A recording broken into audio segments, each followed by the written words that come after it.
Hello एमर्स, एक बार पुनः हम लोग आ गए हैं अपने लेक्चर एंड टॉपिक को आगे बढ़ाने के लिए। तो जैसा कि आप सभी लोग जानते हैं, हम लोग पढ़ रहे हैं मूविंग चार्ज एंड मैग्नेटिज्म, और आज भी हम वही देखेंगे। इसके पहले वाले लेक्चर तक हम लोगों ने ये बात कर ली है कि एक अगर मूविंग चार्ज है तो उसके द्वारा किसी पर्टिकुलर पॉइंट पे कितना मैग्नेटिक फील्ड प्रोड्यूस किया जाएगा, और उसी के साथ साथ ये भी हम लोगों ने देख लिया है कि अगर एक मूविंग चार्ज को किसी मैग्नेटिक फील्ड के अंदर लेके जा रहे हैं तो उस मैग्नेटिक फील्ड के द्वारा उस मूविंग चार्ज के ऊपर कितना फोर्स एक्सर्ट होगा। या सीधा सीधा बोल दीजिए कि दो ऐसे पार्टिकल रखे गए हैं या दो ऐसे ऑब्जेक्ट आपने रखे हैं जो मूव कर रहे हैं और चार्ज पार्टिकल हैं, और उसके साथ साथ वो मैग्नेटिक फील्ड प्रोड्यूस कर रहे हैं, तो उनके बीच में कितना फोर्स लगेगा ये भी हम लोगों ने अब तक पढ़ लिया है। तो फोर्स और मैग्नेटिक फील्ड की इंटेंसिटी दोनों बातें हम लोगों की क्लियर है। जैसे आप जानते हो कि अगर हम मैग्नेटिक फील्ड की इंटेंसिटी निकालना चाहते हैं तो बायो सेवर्ट का नियम अपनाते हैं, और वो होता है μ0/4 pi IDL sin theta, IDL sin theta upon are square. ये मैग्नेटिक फील्ड की इंटेंसिटी निकालने का तरीका है। दूसरा, फोर्स निकालने के लिए हम जानते हैं QVB होता है, F इज इक्वल टू क्या होता है QVB। तो दोनों तरीके हमको पता है। ओके, अब हम इन दोनों तरीकों को क्या करेंगे, कंबाइन करेंगे और एक नई नई चीज़ों को क्या करेंगे, लेके आएंगे। यानी अब हम इसका अप्लीकेशन देखने जा रहे हैं। अप्लीकेशन मतलब अब हम ये समझेंगे कि ये जो फॉर्मूला है इसका हम यूज और कहाँ कहाँ कर सकते हैं और कैसे कैसे और भी मैग्नेटिक फील्ड की इंटेंसिटी निकाल सकते हैं। तो सबसे पहले जो हम लेने जा रहे हैं वो है एक लॉन्ग करंट कैरिंग वायर, एक लंबा सा करंट कैरिंग वायर। ठीक है, करंट कैरिंग वायर ले लो या उसी को कंडक्टर बोल दो। ठीक है, और हम ये देखेंगे कि इस करंट कैरिंग कंडक्टर के द्वारा कितना कितना मैग्नेटिक फील्ड प्रोड्यूस किया जा रहा है। फिर उसके बाद हम क्या देखेंगे कि इसके द्वारा कितना फोर्स एक दूसरे लॉन्ग करंट कैरिंग कंडक्टर के ऊपर लगाया जाता है। ओके, चलिए स्टार्ट करते हैं। सबसे पहले हम देखेंगे कि एक वायर है हमारे पास, एक कंडक्टर के रूप में क्या है हमारे पास, एक वायर है बिल्कुल। और इस वायर के अंदर क्या है, आई करंट प्रोड्यूस हो रहा है। ठीक है, क्या प्रोड्यूस हो रहा है, आई करंट, यानी आई करंट जा रहा है। जाहिर सी बात है, इसको हमने पहले ही बोल दिया कि करंट कैरिंग कंडक्टर है। तो हमने ये पढ़ा हुआ है कि जब भी एक वायर के अंदर करंट पैदा होगा, यानी करंट मूव करेगा, है ना, या करंट होगा, तो जाहिर सी बात है उसके चारों ओर क्या बनेगा, मैग्नेटिक फील्ड बनेगा। तो इस वायर के द्वारा कितना मैग्नेटिक फील्ड या कितना मैग्नेटिक फील्ड इंटेंसिटी प्रोड्यूस किया जाएगा इस पर्टिकुलर पी पॉइंट पे, यही हमको पता करना है। ठीक है ना, या सीधा सीधा ऐसे बोल दो कि जब एक वायर के अंदर करंट फ्लो हो रहा होता है तो उसके चारों ओर मैग्नेटिक फील्ड बनता है, तो उस मैग्नेटिक फील्ड की इंटेंसिटी कितनी होती है ये हम पता करने जा रहे हैं। ओके, सीधा सीधा ये जान लो। ओके, अब ध्यान से समझिएगा। तो हम क्या करेंगे, तो कुछ चीजों को पकड़ेंगे। मेनली हम ये देखेंगे कि ये जो वायर है, इस वायर से ये पर्टिकुलर पी पॉइंट कितने डिस्टेंस पे है। तो हम यहाँ से डिस्टेंस देखेंगे। डिस्टेंस देखने पे हमको क्या पता चला कि ये कितने डिस्टेंस पे है, ए डिस्टेंस पे है। और जब भी हम डिस्टेंस लेते हैं तो कहाँ से लेते हैं सर, कहाँ से नहीं, हमेशा हम परपेंडिकुलर डिस्टेंस लेते हैं। ठीक है, तो ये क्या हो गया, ए, मैंने इसको क्या मान लिया, ए। आप ABCD X कुछ भी मान सकते हो। ओके, अब क्या करो, अब आप क्या कर सकते हो कि इस पर्टिकुलर पी पॉइंट पे अगर आप पता करना चाहते हो कि इस तार के द्वारा कितना निकाला जा सकता है, तो जैसा कि आपको दिख रहा है कि तार बहुत लंबा है, और हम जो भी फॉर्मूला पढ़े हैं ध्यान से समझिएगा, हमें जो इंटेंसिटी निकालने का फॉर्मूला पता है वो ये है कि sir DB is equal to क्या होता है, μ0/4 pi into IDL sin theta upon are square होता है। अब इसमें आप जो देख पा रहे हो DL, वो ये बता रहा है कि हम बहुत बड़े लेंथ के लिए नहीं बता पाएंगे, हम छोटे लेंथ के लिए बता पाएंगे। इसलिए जो हमारी मैग्नेटिक फील्ड की इंटेंसिटी होगी वो भी बहुत छोटी होगी, है ना, बिल्कुल। तो हम इस पूरे वायर का तो नहीं निकाल सकते, हम छोटे पॉइंट के लिए निकाल सकते हैं। तो हम क्या करेंगे, हम एज्यूम कर लेंगे कि इस पूरे तार में से इतना जो पोर्शन है, हम इतने पोर्शन के द्वारा ये जो पोर्शन है इसको हम क्या बोलते हैं, DL बोलते हैं। क्या बोलते हैं, DL। तो इस DL के द्वारा इस पर्टिकुलर पी पॉइंट पे कितना मैग्नेटिक फील्ड उत्पन्न हो रहा है ये देखेंगे। ठीक है, तो चलिए देखते हैं हम लोग। चलिए अब हम इस DL लेंथ के द्वारा देखेंगे। मुझे लग रहा है कि कैमरे में बहुत छोटा आ रहा है, तो DL के थ्रू देखेंगे। बहुत छोटा मैंने लिया है, इस छोटे के कारण देखेंगे। छोटे को पहले इधर बुला लेते हैं। अब यहाँ से हम देखेंगे तो जैसा कि हमको पता है कि जब भी हम वो लेंथ लेते हैं तो हम उस लेंथ से उस पर्टिकुलर पॉइंट की डिस्टेंस भी देखते हैं, है ना। तो हम यहाँ से ले रहे हैं तो यहाँ से हम डिस्टेंस देखेंगे कि नहीं देखेंगे, SP की बिल्कुल। तो डिस्टेंस हमने देखा, तो डिस्टेंस कितना है, r मिला हमको। डिस्टेंस कितना मिल गया आपको, r। मैंने मान लिया कि यहाँ से लेके इस डीएल लेंथ से इस पर्टिकुलर पी पॉइंट की जो डिस्टेंस है वो r है।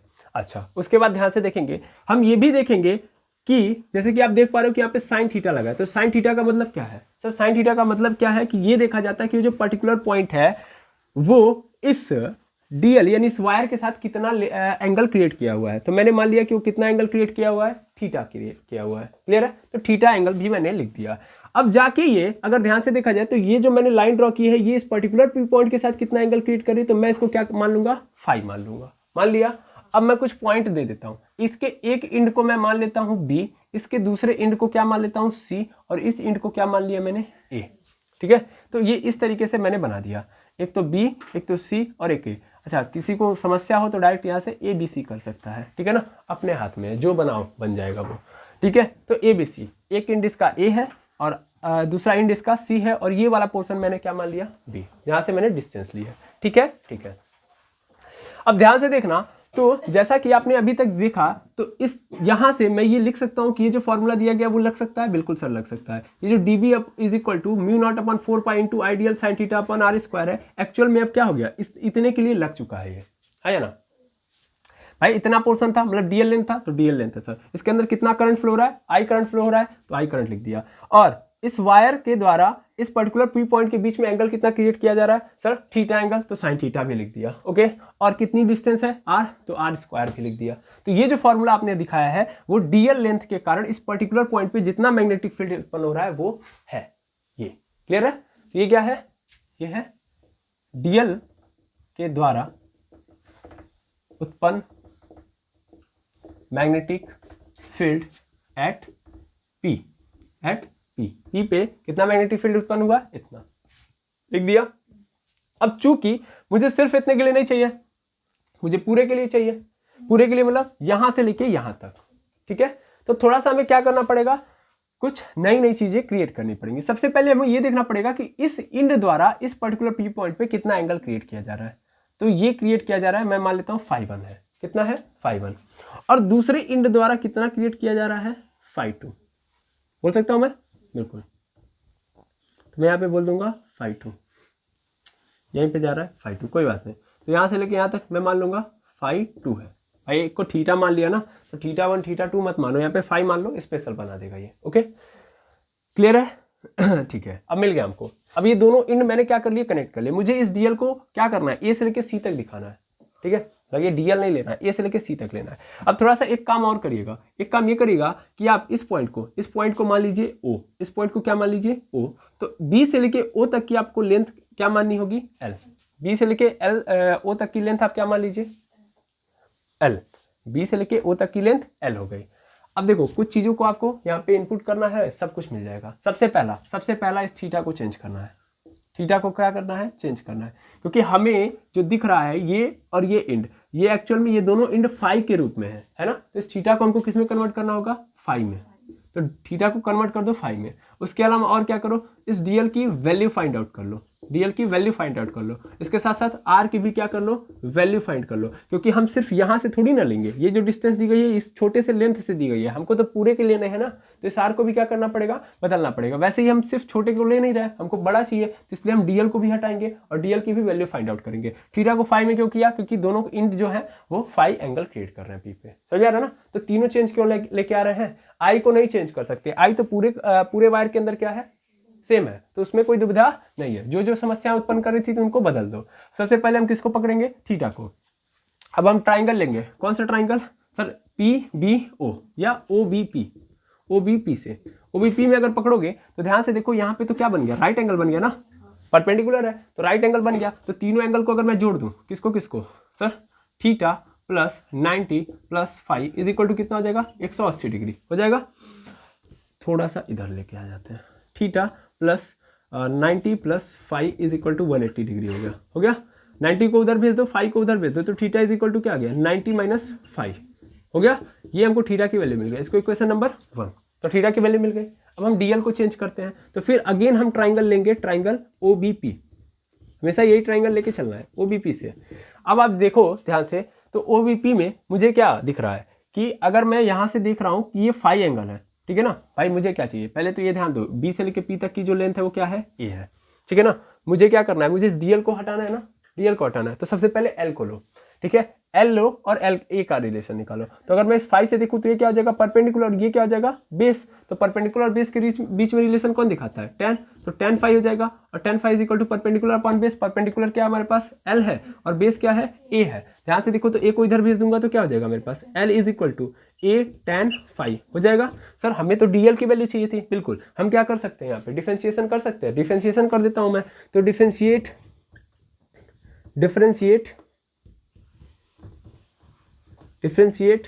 Both side with respect to phi. भाई फाई है ना हमारा फंक्शन, किस फॉर्म में है, फाई के फॉर्म में, तो इसलिए फाई के रिस्पेक्ट में हम क्या कर देंगे, डिफरेंशिएट कर देंगे। अगर हमने यहाँ पे डिफरेंशिएट कर दिया तो डिफरेंशिएशन का सिंबल क्या होता है, डी अपॉन डी फाइव, जिसके रिस्पेक्ट में क्या उसको कहाँ रख दो, नीचे। तो D upon d five into यहाँ पे क्या हो जाएगा, एल, और ऐसे यहाँ पे भी हो जाएगा डी अपॉन डी फाइव, और यहाँ पे क्या हो जाएगा, ए टेन फाइव हो जाएगा। बिल्कुल ध्यान से देखेंगे तो यहाँ पे क्या हो जाएगा, यहाँ पे तो sir D l upon d five, क्योंकि ये जैसा है वैसा यहाँ पे नहीं है, तो वो उसको ऐसे ही ऊपर रख देंगे। तो D l upon d five is equal to, यहाँ पे देखेंगे, यहाँ पे ए क्या है, ए इज द डिस्टेंस, और डिस्टेंस क्या होता है, कांस्टेंट नंबर होता है, तो इसको क्या कर दो, बाहर कर दो, तो ये हो जाएगा यहाँ पे, तो A D into D five, और मेनली फाइव जो होगा, मतलब जो फाइव के रूप में होगा वही इसके सामने बैठेगा, तो बैठा दिया मैंने, ओके। अब देखिएगा यहाँ पे D l upon d five जो है वो ऐसे ही रहेगा। देखो ये ए तो बाहर आ गया, टेन फाइव की वैल्यू हम क्या कर सकते हैं, कन्वर्ट कर सकते हैं, क्योंकि हम डिफरेंशिएशन करते हैं। तो डिफरेंशिएशन में क्या होगा कि टेन फाइव को जब डिफरेंशिएट करोगे तो मिलेगा तुमको ए सेक स्क्वायर फाइव, मिल गया, सेक स्क्वायर फाइव मिल गया। अब डी फाइव को भी उधर भेज दो, क्योंकि हमको डी एल की वैल्यू चाहिए, तो D L is equal to क्या मिल गया, a sec square five into D five, आ गया। तो डीएल की वैल्यू मिल गई कि नहीं मिल गई। इसको इक्वेशन नंबर क्या कर लो, 2 मान लो, नहीं इसको इक्वेशन नंबर 1 मान लो, इसको 2 मान लो, इसको 3 मान लो। अब अगेन एक ट्राइंगल लो, क्योंकि अभी आर की वैल्यू निकालनी है, और वो ट्राइंगल फिर क्या होगा, ओबीपी। तो ओबीपी में जाओ, तो ट्राइंगल ओबीपी फिर से लो, और ध्यान से दो, देखो हमको आर की वैल्यू निकालनी है, तो इस बार हमको ये आर चाहिए, ठीक है। अब आर चाहिए, और इसके साथ साथ क्या पता है तुमको, ए पता ही होगा, आर पता है और ए भी पता होगा, हमें आर को बस चेंज करना है। तो आर और ए के बीच में रिलेशन कौन दिखाएगा, आर क्या है, फिलहाल मैं अगर देखूं तो इस ट्रायंगल में ये एंगल है हमारा, और इस एंगल के सामने ये परपेंडिकुलर, ये बेस है, तो ये क्या होगा, हाइपोटेनस। मुझे हाइपोटेनस और बेस के बीच में रिलेशन चाहिए, तो हाइपोटेनस और बेस के बीच में रिलेशन कौन देगा, सर वो कॉस होगा। तो यानी हम क्या लेके आएंगे, कॉस फाइव क्या करेगा, कॉस फाइव क्या करेगा सर, कॉस फाइव बेस और हाइपोटेनस के बीच में रिलेशन दिखाएगा। बेस क्या है अपने पास सर, वो ए है, और हाइपोटेनस क्या है, आर है। आर को इधर भेज दो, तो आर इज इक्वल टू क्या हो जाएगा, ए अपॉन कॉस फाइव, और कॉस फाइव ऊपर चला जाएगा, क्योंकि 1 upon cos five is equal to क्या होता है, सेक फाइव। तो आर की वैल्यू क्या मिल गई sir, a into sec five आ गया। तो आर की वैल्यू आ गई, इसको क्या मान लो, इक्वेशन नंबर 4 मिल गया। तो ध्यान से देखो, इक्वेशन 2 में हमको थीटा की वैल्यू मिल गई, इक्वेशन 3 में हमको डीएल की वैल्यू मिल गई, और इक्वेशन 4 में हमको आर की वैल्यू मिल गई। अब ये तीनों वैल्यूज किस में पुट कर देनी है, इसमें। क्लियर है। चलिए फटाफट क्या करते हैं, पुट करते हैं। अब अगर हम पुट करेंगे यहाँ पे, तो ध्यान दीजिएगा, मैं इसको मिटा रहा हूं और बारी बारी यहाँ पे रखूंगा। सभी वैल्यूज पता है, बिल्कुल देखिएगा, लिखिएगा इसके बाद क्या कि फ्रॉम इक्वेशन, या इसे लिखिए, पुट द वैल्यू ऑफ, या फ्रॉम इक्वेशन 1, 2, 3 एंड 4, ठीक है। 2, 3 एंड 4 से वैल्यू रखना है, फ्रॉम इनटू 1। तो यहाँ पे डी भी ऐसे ही रहेगा, यहाँ पे म्यू नॉट अपॉन 4 पाई भी ऐसे रहेगा, मेनली यहाँ पे आई भी ऐसे ही रहेगा। हमें डीएल की जो वैल्यू मिली है, वो डीएल की वैल्यू है sir a sec square D five, sec square 5 into D five, और साइन थीटा, तो साइन थीटा के जगह पे हमको मिला है 90 माइनस 5, ये मिल गया है।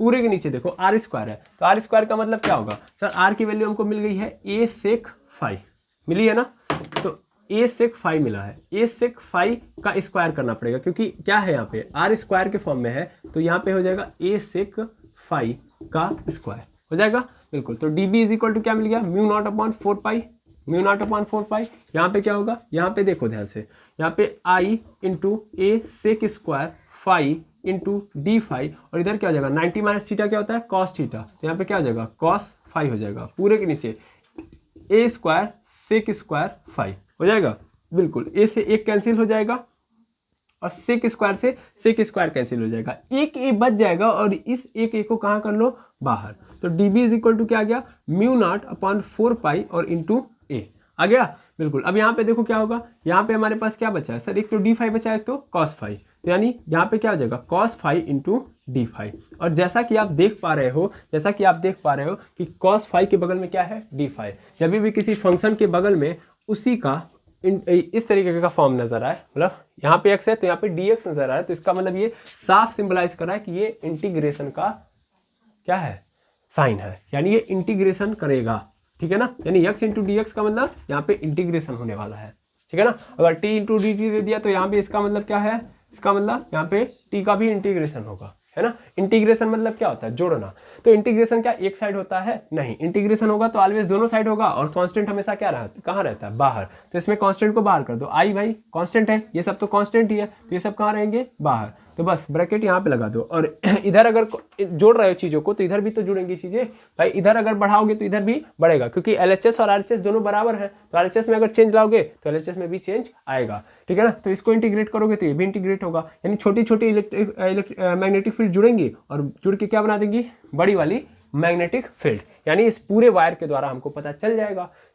तो यहाँ पे क्या मिल गया म्यू नॉट अपॉन 4 पाई ए मिल गया, और बगल में क्या है आई है, और देखो cos फाई का इंटीग्रेशन कर रहे हो तो पहले ये तो पता करो कहाँ से कहाँ तक कर रहे हो भाई, cos फाई को कहाँ से कहाँ तक जोड़ना है, यानी ये जो एंगल है इसको कहाँ से कहाँ तक जोड़ोगे, तो मेनली हम देख पा रहे हैं सर इस इंड से हमें इस इंड तक जोड़ना है, यानी सी से लेके ए तक, जो सी है वो कितना बना रहा है फाई 2 बना रहा है, और ए जो है वो क्या बना रहा है फाई 1। अब इसमें भी एक बात ध्यान से देखो, तो जो फाई मतलब ए बना रहा है वो कैसा एंगल क्रिएट कर रहा है एंटी क्लॉकवाइज, कैसा क्रिएट कर रहा है एंटी क्लॉकवाइज, जबकि सी जो है इस पर्टिकुलर लाइन पे कैसा कर रही है क्लॉकवाइज, और आपको पता होगा कि जब भी कोई एंटी क्लॉकवाइज करता है तो उस कंडीशन में एंगल पॉजिटिव होता है, और क्लॉकवाइज जब करता है तो क्या होता है निगेटिव, यानी फाई 2 क्या होगा अपने आप में निगेटिव, और फाई 1 जो होगा क्या होगा पॉजिटिव। हमें क्या करना है, हमें इस इंड से इस इंड तक का देखना है, तो हम फाई 2 से कहाँ तक जाएंगे फाई 1 तक जाएंगे ना, तो फाई 2 से कहाँ तक जाएंगे फाई 1 तक, ठीक है ना।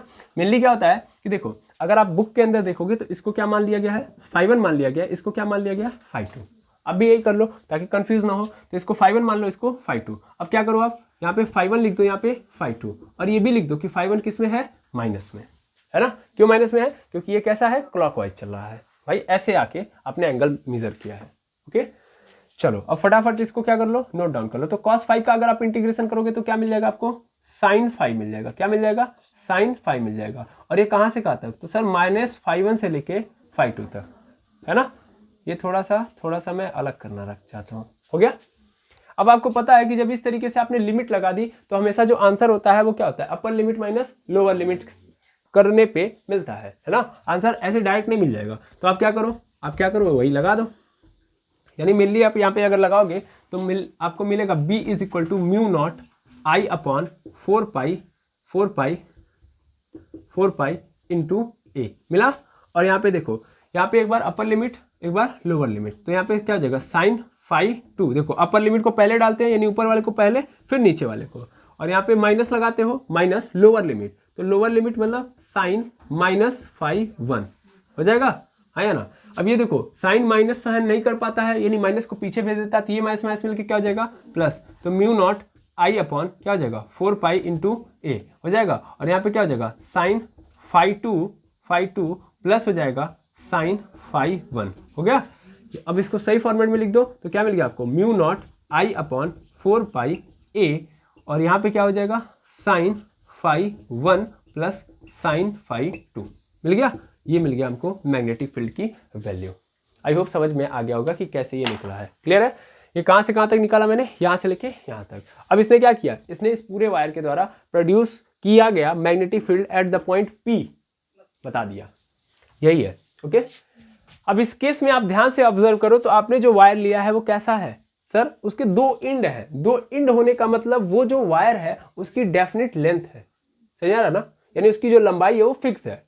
लेकिन अगर ऐसा हो जाए कि एक तार जो आपने लिया है वो बहुत ज्यादा लंबा हो, यानी जिस तार के अंदर क्या हो रहा है, करंट का फ्लो हो रहा है, वो तार ज्यादा ही लंबा है, तो उसको हम इनफाइनाइट लेंथ की मान लेंगे। और इनफाइनाइट के द्वारा अगर देखा जाए उस पर्टिकुलर पी पॉइंट पे, तब हम कैसे निकालेंगे, तो वो भी देखना है भाई। क्योंकि भाई जरूरी थोड़ी ना कि हम हर बार जो वायर होगा वो बहुत छोटी दूरी तक ही सीमित होगा। भाई तार लगा रहे हो एक जगह से दूसरी जगह, करंट आपको फ्लो कराना है तो इतने दूर में ही नहीं ना फ्लो करा सकते, हो सकता है कि आप बहुत ज्यादा दूरी तक करा रहे हो, है कि नहीं है। तो उस केस में क्या आप करोगे, तब तो फिर आपने जो मैग्नेटिक फील्ड का फॉर्मूला पढ़ा है वो फिर इसकी लिमिटेशन आ जाएगी। मतलब ये जो आपने प्रूफ किया इसकी तो लिमिटेशन है ना कि आप डिफाइंड लेंथ के ही वायर के लिए आप क्या कर सकते हो, इसको ले सकते हो, यूज कर सकते हो, ठीक है ना। तो इसलिए हम क्या करेंगे, अगेन थोड़ा सा दिमाग दौड़ाएंगे, और दिमाग दौड़ा के क्या करेंगे, हम वो फॉर्मूला भी यहाँ से निकालेंगे जब अगर हमारे पास वायर जो है इनफाइनाइट लेंथ का हो, तब हम क्या करेंगे, ओके, ताकि हमारा दोनों केस में हम फंसे ना, ये फॉर्मूला दोनों केस में काम आ जाए, ठीक है। तो चलिए, ये जो आपने प्रूफ किया वो क्या है, फॉर डेफिनेट लेंथ, है ना, लेंथ ऑफ वायर। तो वायर की डेफिनेट लेंथ के लिए हम लोगों ने ये फॉर्मूला प्रूफ किया है, ओके, यानी निश्चित लंबाई, डेफिनेट मतलब निश्चित लंबाई, निश्चित लंबाई। अब देखिए अगर इनडेफिनेट लेंथ हो तब, इनडेफिनेट लेंथ हो तब देखेंगे,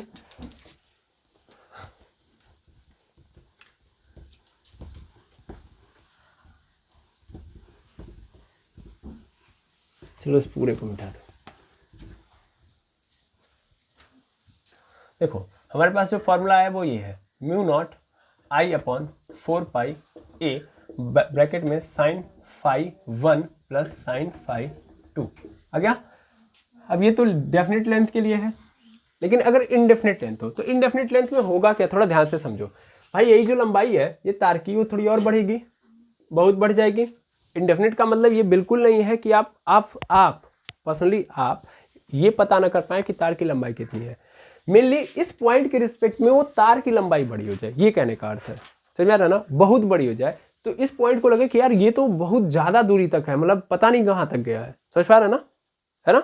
ऐसा अगर फील होने लगे तब उसको हम इनडिफाइंड लेंथ बोलेंगे। ऐसा नहीं कि इनफाइनाइट मतलब अब उसका हम खुद स्वयं भी ना पता लगा पाए, ऐसा बिल्कुल मत सोचिएगा। मतलब तार बहुत ज्यादा लंबा है, ये कहने का मतलब है। तो उस केस में मान लीजिए आप हमेशा इंड से लेंगे ये एंगल, है ना। ये ध्यान से देखिए φ1 और φ2 क्या है सर, वो इंड से बनाए गए एंगल का मान है ना। यानी इंड से कितना एंगल बनाया जा रहा है वही तो है φ1 और φ2।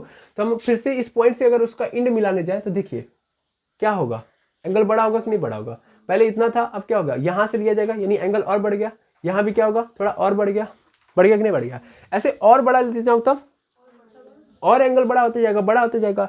और मैंने बोल दिया कि बहुत बड़ा है, इसका मतलब ये एंगल भी तब क्या हो जाएगा, बहुत बड़ा। ये जो पहले ऐसे दिख रहा है ये धीरे धीरे ऐसे होने लगेगा और सीधे सीधे क्या हो जाएगा, 90 हो जाएगा। यानी जब इनफाइनाइट लेंथ अगर आपसे बोल दे तो उस केस में आप क्या मानोगे कि ये जो एंगल है φ1 और φ2 बहुत ज्यादा बड़े हो जाएंगे, और मैक्सिमम कितने बड़े हो सकते हैं, 90 तक तो ही हो सकते हैं। तो मेनली हम बोलेंगे कि when length of wire is infinite, sorry, when length of wire is infinite, तब उस केस में φ1 एंड φ2 क्या हो जाएंगे, 90 डिग्री हो जाएंगे बिल्कुल। तो उस केस में जो मैग्नेटिक फील्ड होगी क्या होगी, तो सर वो हो जाएगी mu naught I upon 4 pi ए, बगल में क्या हो जाएगा साइन 90 प्लस कॉस, सॉरी बगल में फिर साइन 90 होगा, is equal to B is equal to क्या मिल गया, म्यू नॉट आई अपॉन, यहाँ पे देखेंगे 4 पाई ए, यहाँ पे साइन 90 की वैल्यू 1 और यहाँ भी 1, तो 1 1 2, तो यानी बी की वैल्यू क्या आ गई, बी की वैल्यू हमारे पास आ गई, बी की वैल्यू आ गई mu naught I upon 4 pi A into 2 से ये 2 कैंसिल, 2 बार में कैंसिल आउट हो गया, तो बी की वैल्यू क्या आ गई, म्यू नॉट आई अपॉन 2 पाई ए आ गया। और ये जो वैल्यू है वो किसके लिए है, जब वायर की लंबाई क्या हो, इनफाइनाइट हो, अनंत हो, ठीक है ना।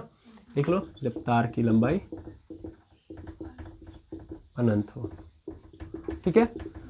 अच्छा, अब इन दोनों फार्मूले में थोड़ा बहुत आपको ऑब्जर्व करना है। क्या ऑब्जर्व करना है, ध्यान से समझ लीजिए। सबसे पहली चीज तो ये ध्यान दीजिए कि हम देख रहे हैं कि तार लंबा है, लेकिन कहीं लंबाई का जिक्र किया ही नहीं गया इन दोनों फार्मूले में। कितना लंबाई का जिक्र किया गया है, बिल्कुल नहीं। थोड़ा सा भी जिक्र नहीं है कि कितना लंबा आपने तार लिया है, तो कितना लंबा तार ले रहे हैं उससे कोई फर्क नहीं पड़ता है। फर्क इससे पड़ता है कि वो जो पॉइंट है वो कितने डिस्टेंस पे रखा गया है और वो कितना एंगल क्रिएट कर रहा है उस पर्टिकुलर पी पॉइंट, मतलब उसके जो इंड है वो कितना एंगल क्रिएट कर रहे हैं। और तीसरी बात, कितना करंट का फ्लो हो रहा है उस वायर के अंदर। वायर कितना लंबा है इससे लेना देना नहीं है। इस बात को ध्यान में रखिएगा, क्योंकि जब आप फॉर्मूले लगाओगे, मतलब फार्मूला यूज करोगे किसी न्यूमेरिकल को सॉल्व करने में, तो आपको किससे मतलब रखना होगा, हमेशा ये देखना होगा कि कितना एंगल क्रिएट किया जा रहा है इंड के द्वारा, फिर दूसरा ये देखना कितना करंट का फ्लो हो रहा है और कितने डिस्टेंस पे वो पॉइंट है। ओके, क्लियर है। और जैसा कि आप सभी लोग देख पा रहे हो कि जितना हम दूर करते जाएंगे, यानी एक ही डिस्टेंस बढ़ाएंगे, उतना मैग्नेटिक फील्ड की वैल्यू क्या होगी, घटेगी। देखो इनवर्स के नीचे है ना, तो नीचे मतलब इनवर्स वाली कहानी है। और वो पहले भी हमने पढ़ा हुआ है कि डिस्टेंस बढ़ाने पे किसी पॉइंट की मैग्नेटिक फील्ड की इंटेंसिटी उतनी ही क्या होती जाएगी, कम होती जाएगी। आई होप आपको ये पूरा का पूरा concept long current carrying conductor का कंफर्म हो गया होगा कि भैया लॉन्ग करंट कैरिंग कंडक्टर द्वारा कितना मैग्नेटिक फील्ड प्रोड्यूस किया जा रहा है, आपने ये समझ लिया होगा। तो सबसे पहले आप इसको क्या कर लेंगे, नोट डाउन कर लेंगे। Thank you. तो आई होप आप लोगों ने ये कॉन्सेप्ट समझ लिया होगा जो मैंने मिटा दिया है। अब इसके बाद हम नेक्स्ट वीडियो में मिलेंगे, जहाँ पे हम ये देखेंगे कि एक करंट कैरिंग कंडक्टर को जब हम कहाँ पे ले जाते हैं, एक मैग्नेटिक फील्ड के अंदर लेके जाते हैं, तो उसके ऊपर कितना फोर्स लगता है। ठीक है, तो मिलते हैं नेक्स्ट वीडियो में और उस पॉइंट को देखेंगे। Thank you.